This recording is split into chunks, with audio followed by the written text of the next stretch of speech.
তিনি মানুষের কৃষিকাজে সহযোগিতা করেছেন, আর তাদের সহযোগিতায় হয়ে গেছে এই প্রতিশোধ কৃষি কলেজ।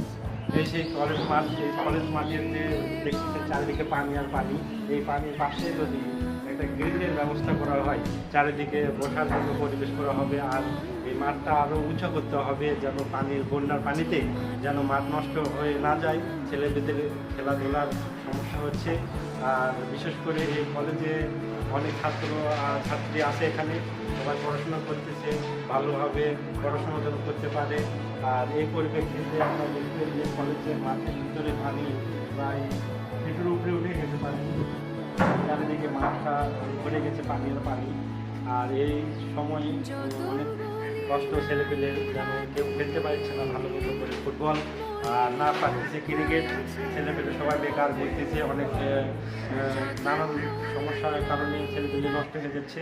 এই জন্যে সবাই লাইক কমেন্ট শেয়ার করবেন আর দোয়া করবেন যেন এই কলেজের চারিদিকে গ্রিল হয় আর বসার জায়গা হয় আর মাঠটা আরও উঁচা হয়।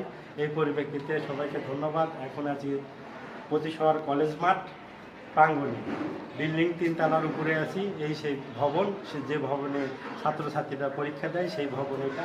এই দেখতে পাচ্ছেন যে এইটা ভবনের পাশে এই রয়েছে আসে মাঠঘাট, বাড়িঘর, সব কিছু মিলেই ভালো আছে। সবাইকে ধন্যবাদ, সবাই লাইক কমেন্ট শেয়ার করবেন। আর